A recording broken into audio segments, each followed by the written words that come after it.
Hey everyone, and welcome back to my channel. Today I want to start the second reading vlog for May. We are in the middle of the month and I did start out quite good. I got a lot of books from my TBR read very quickly, but then now during the middle, as it always seems to be, if I look back at month, in the middle, I really struggle with reading. So I'm currently reading 3 books that I will talk to you about more. For my audiobook, I'm listening to The Sea Elephants by Shastri Akella. And this is a queer coming-of-age novel set in the 90s in India. It's a very hard read. It has a lot of homophobia that our main character has to deal with. There is some sexual assault in this book that we see the consequences of for our main character, and it deals with just the family not accepting our main character and the difficulties he has living his true self in his country. So yeah, it's definitely a difficult read, but one I'm really enjoying. And I'm a bit more than halfway through that, so I'll keep you updated on that. Then I'm also reading He Who Drowned the World. This is a sequel to She Who Became the Sun. I absolutely loved the first book, so I went straight into the second one. But now, just because life is so busy, I don't really get to read it, which is very frustrating. It also has to be back at the library in a couple of days, so I hope that I will finish that during the weekend. We do have a long weekend ahead of us, which is very good.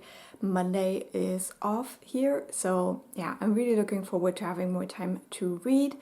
And yeah, this is like Chinese inspired historical fantasy where we follow our main character of Zhu as she tries to become very powerful, and we do have some other players as well. This is very much like political intrigue, military machinations. Really enjoying it. The characters are all very dark gray on the moral scale, so I'm loving it. I just need the time to finish it.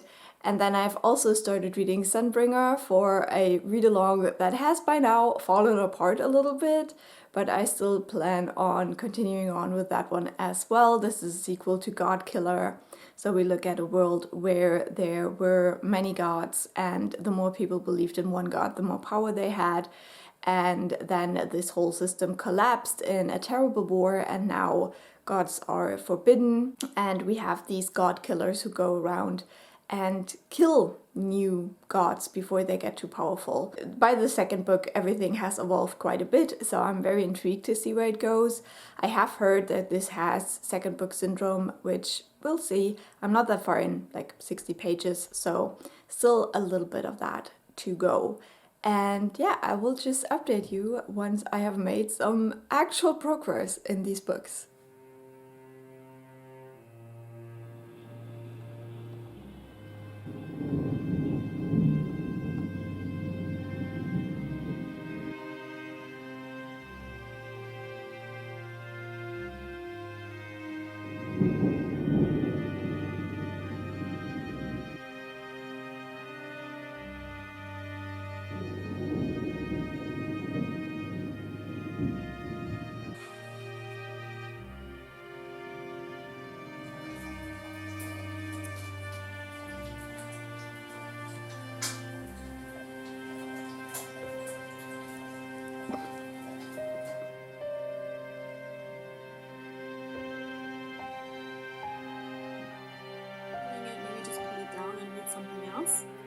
And maybe count those DNFs if you've read enough pages of it, because for me it took me a while to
So today is the 21st of May and I want to give you a quick update. I do have quite a lot to update you on because we did have a long weekend, and so quite a lot of reading has finally happened and I'm very happy about it. So the first thing I should mention is that I finished my audiobook of The Sea Elephants by Shastri Akella. This is a queer coming-of-age novel set in India in the 90s, and it is very much focused on the prevalent homophobia in this society, and during that time being homosexual or doing homosexual acts was still forbidden by the law. In this book, we see our young main character growing up and figuring out that he is gay. He is dealing with a lot of guilt because his two sisters have died and he thinks he's responsible for it. And then he obviously has to deal with the homophobia in his family, the way that his father thinks that he can be fixed. And so it also deals with these conversion facilities that still exist in some parts of the world, I'm pretty sure. And yeah, it's a very heartbreaking, sad story. It definitely shows how horrible this world can be to people who are deemed different. But our main character then joins a theater group where he finds like-minded people, and this first little bit of family, and then we also see this turn into a love story, which was really nice. I really enjoyed that part, even though the love story isn't like very easy, because if you grow up in such an environment, there's just so much that will make it hard for you to accept love. But yeah, overall, I think this book managed really well to get this fine line between being very sad but also having a hopeful outlook. And while I didn't absolutely love the main character, I think he is quite flawed as well. I think it was an interesting perspective to follow on this journey. So in the end, I gave this book 4 stars, and yeah, I don't know who I would recommend this book for because it is so sad and heartbreaking. There's also a lot of assault. Some of it is sexual. So yeah, it's definitely a very hard read. But if that sounds like anything you would be interested in, I definitely think The Sea Elephants is worth checking out. One thing I also really loved about this book is how it portrayed this difference of like tradition and just antiquated thinking, because this theater group, they are putting on shows about the gods, so the whole like religious aspect is very strong in this book, but it also discusses how a lot of stories that were about queerness were just cut out and are not told anymore to give it this more conservative aspect in this religion, which is like wrong because that's not all the stories. There's so much more. So I think, seeing these characters and the way these myth and this religion play in his life, even though parts of it want to deny him his self and his being. I think it's very beautiful, and I really love the way that was portrayed in here as well. Okay, so that's one book out of the way. The next audiobook I started, I won't talk about much here. It is The Bitter Twins by Jen Williams, this second book in the Winnowing Flame trilogy. I loved the first book, Ninth Rain, and I'm so glad to now read the second book. We're doing a little read-along over at the channel Bemused Bookworm, so I will link that read-along down below if you want to join us. Love this series, so I'm so excited to get into book 2. Maybe later I will talk more about it, we'll see, but I will do a whole reading vlog about this series, so let's not waste our breath here. Similarly, the book I finished last night was He Who Drowned the World, which there will also be a complete reading vlog, which I hope will already be up when you see this. So again, won't say too much. I love this book, I love these characters. It is a book full of like flawed, horrible queer characters, and I love to see it. These people are everything to me, and I cried at the end. I gave it 5 stars. I think this duology is just fantastic. Can't wait for the next book that Shelley Parker Chen writes. 100% recommend. So very happy. I enjoyed that series so much. And so I read a little bit more of Sunbringer. I am now halfway through the book, and this one is the second book in the God Killer trilogy, and it has a different name. I forgot the name for the trilogy, but Fallen Gods trilogy maybe. Who cares? In Sunbringer, we follow our main characters from the first book. We do get a new perspective. Luckily, so far, this perspective is rare, so we only have like very few chapters, because I really wasn't sure how I felt about that. So far, I'm really enjoying it. I have heard a lot of criticism about this book, that this had like second book syndrome and it was meandering. But at the halfway point now, I really don't feel that way. I think it is a good continuation from where we left off with the first book.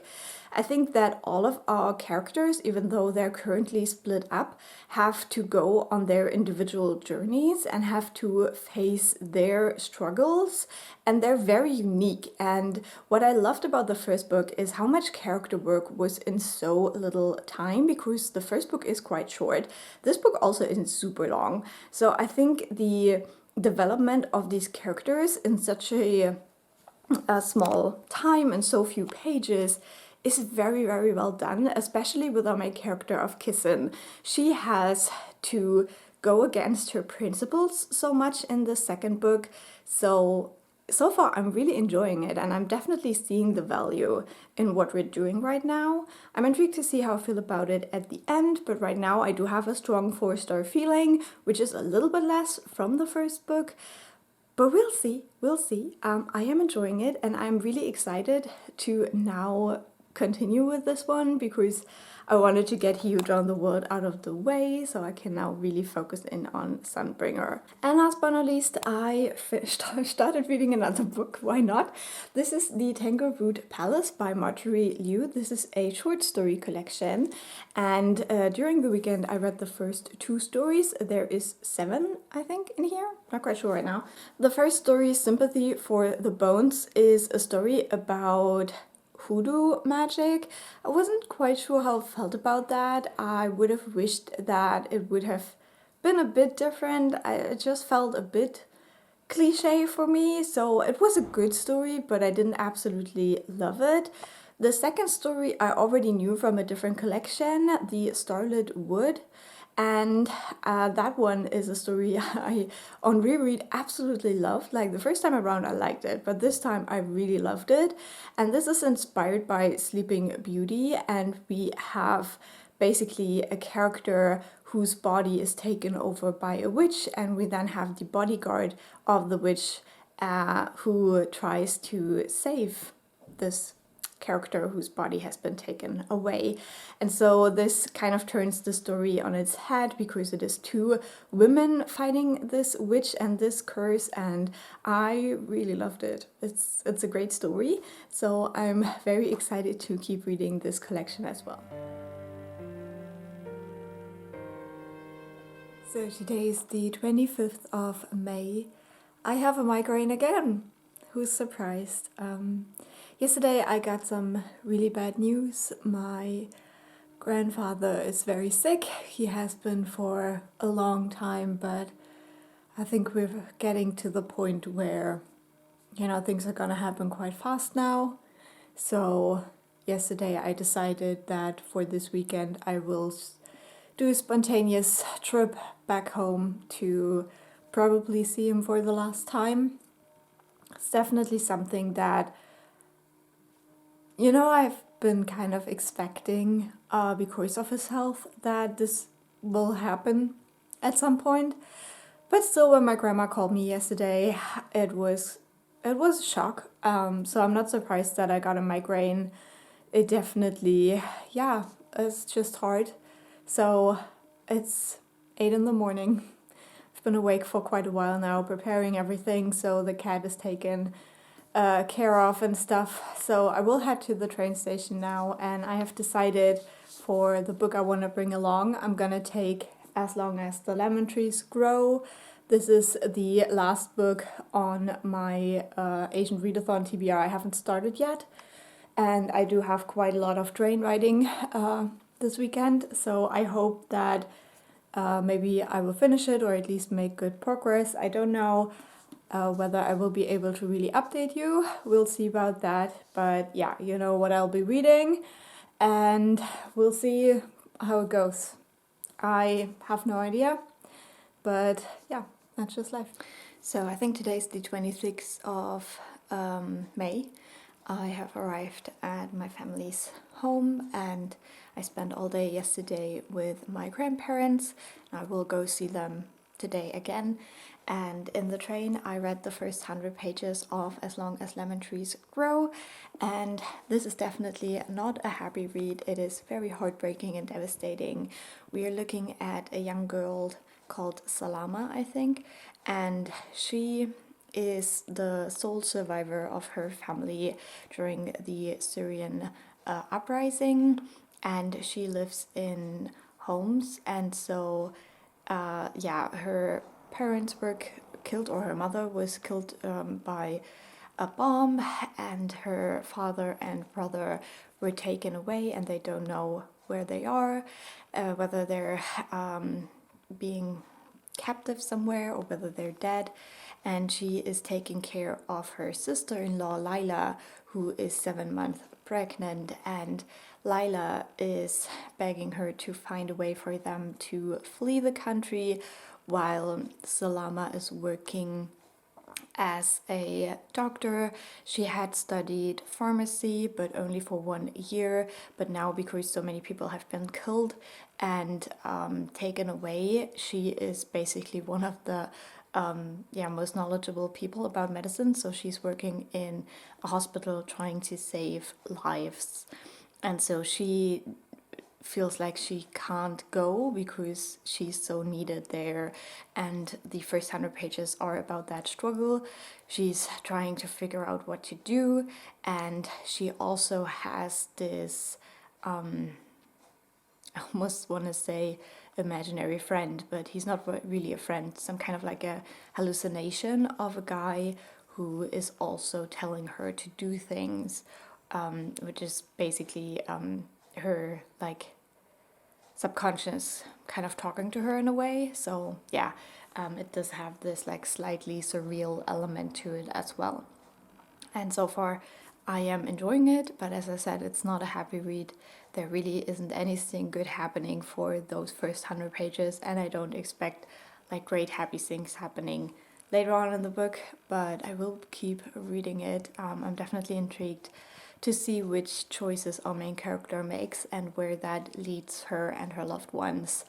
And yeah, I'll update you, but probably when I'm back home and I've read a little bit more of that. I also listened to quite a bit of my audiobook on the train, and that is The Bitter Twins, and I'm really enjoying that one. But I will talk more in depth about that in my reading vlog for the Winnowing Flame trilogy. So today's the 28th of May. I am back home, but sadly yesterday my grandpa passed away, and we've all taken it quite hard. I was very, very lucky and happy to be able to be with my family yesterday, but yeah, it's really sad, and you just can't prepare for something like that to happen. I didn't really read on my way back. I read 30 pages more in As Long as the Lemon Trees Grow, but there were so many very loud people on the train yesterday, so I instead just watched some Blacklist. I have 1 episode of that show left, and I'm really scared that we won't get the answers we've been waiting for like 10 seasons in that last episode, so we'll see about that. With my audiobook, I did listen to some more of that, The Bitter Twins. I'm now almost halfway through. I am enjoying it, but obviously everything is kind of dampened a little bit right now. Yesterday I was listening to 1 chapter about Bern and whatever that abhorrent boy is called, and was really sweet. So I hope we get some moments like that, some more moments like that in the rest of the book. And yeah, I'll keep you updated.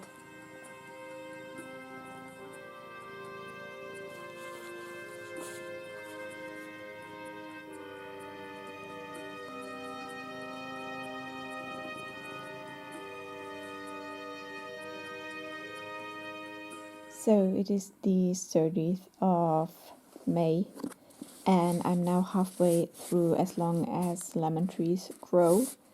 And I don't know how I feel about this book. This is YA, and it features a romance quite prominently. And I like the idea of the romance. I like how these two characters know each other, and I don't know, I do like the idea of it.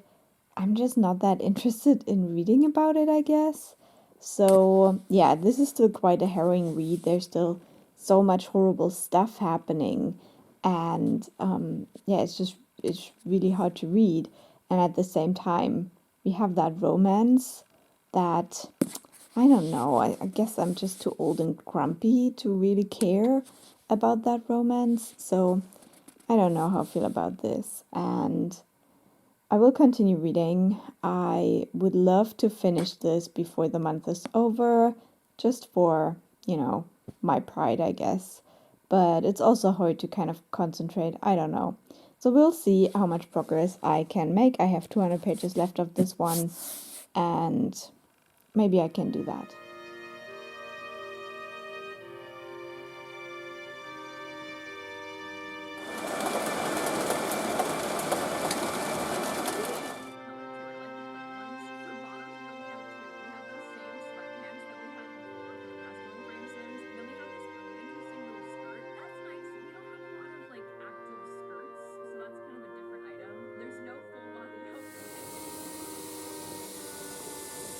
So today's the last day of May. It is the 31st. Yesterday I read a lot in As Long as Lemon Trees Grow. Almost done now. I will talk more about it when I have finished it. I will definitely try to finish this today. I don't know if I can finish anything else really from my TBR. I would love to also finish the Tangleroot Palace, but I think that is just a bit too ambitious, and I think I'm just gonna give myself some grace and extend my May reading for a couple of more days. I think that's just fair. Yeah, I'm not feeling that great still. This book is good. I talked a little bit about the problems I had with it yesterday in a short update, and that hasn't really changed. Around the 3/4 mark of this book, there is quite a big reveal. Something very shocking happens, and I just didn't like how it is pushed away so quickly because of the romance. I think the writing in here also isn't the best. I really don't like the way that memories are placed into the story. It's just a bit odd. Like sometimes they're written in cursive and sometimes they're not, or just parts of them. And I don't know, it just doesn't, I don't love the way that this is done. I think this is a debut, and you can definitely feel that in the writing, in the way the story is told. But I'll still finish it, and I probably still like it. I think this is a very important topic. For age range, I would definitely advise this for like older teens. There is some very tragic and horrible stuff in here. So yeah, definitely also check trigger warnings for that, or content warnings. There is things like you would expect from a war story, like death of a loved one, and mental health struggles, torture, losing loved ones in other horrible ways. There is an attempted sexual assault in here. So yeah, just a lot to watch out for. But as I said, it's always hard to say, like, I wouldn't advise you to give this book to younger teens when there is children who have to live through this stuff. But on the other hand, I think you will need a little bit more knowledge about the world to understand what's even going on here. So yeah, it's a hard read, but overall I am enjoying it.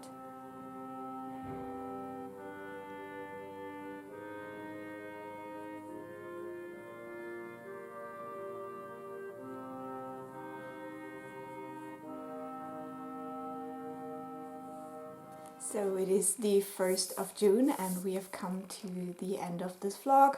Last night I managed to finish reading As Long as the Lemon Trees Grow, and I gave this book 4 stars. I think everything I said about it still stands. I think that the ending was quite nice. I think for a YA book this did have a good ending, showing the horrors of living in a war zone and also fleeing this war zone while also being hopeful in a way. So there are things I didn't love about this. I think one of the things I really didn't love about it was the way that Germany pops up in this book a lot, and I guess it makes sense. But I would have liked to see a little bit more of a discussion on what refugees thought they would get when they come to Germany and what actually happens here. Obviously this book focuses on the time these characters spend in Syria, but still like a little bit more exploration of how they were not received very well here and how horrible some of these circumstances are for refugees here, because our politicians like to use them as political pawns. Just a tiny smidge of that would have been nice, but yeah, it's a YA book. I think it's an important book. I think it is important for young people to also know what's going on in the world, and this book definitely does that while telling a compelling story. And yeah, I liked it. It's not a new favorite. So there's quite a few books I'm still in the middle of with the Tangleroot Palace. I've only read the first 2 stories, so I will carry that over into June. Then with Sunbringer, I'm halfway through. I will also read the rest of that in June.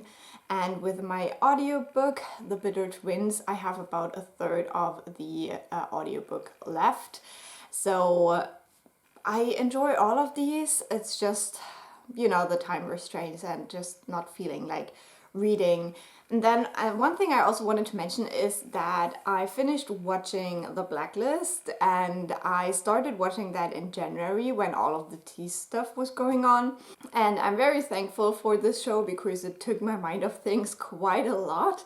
But I must say the ending was one of the most disappointing things I've ever seen. It was so bad.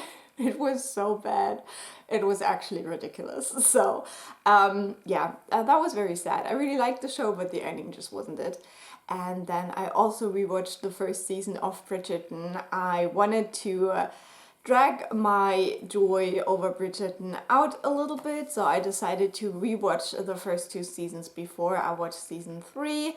And I'm very glad that I did, because I forgot so much. Now, if you don't know, in the 3rd season it will focus on the characters Colin and Penelope, and both of these have been like important side characters in the first 2 seasons, and so a lot of like their character development has already happened, and like important things, like really important things have happened for them.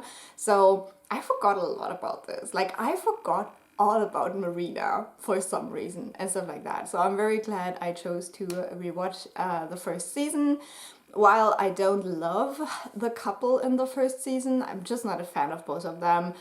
They look cute, but I just don't like the characters. It was still so much build up for the rest of the show, so I'm glad I rewatched it, and I will today start rewatching season 2, which I liked much better, and then I will finally watch season 3, so please no spoilers. Yep, I'm very excited. So yeah, that's all for this vlog. I hope you enjoyed it nonetheless. I feel like it's gonna be quite chaotic.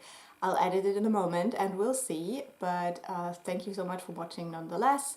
Leave a like or a nice comment, it makes my day, and I'll talk to you soon. Bye!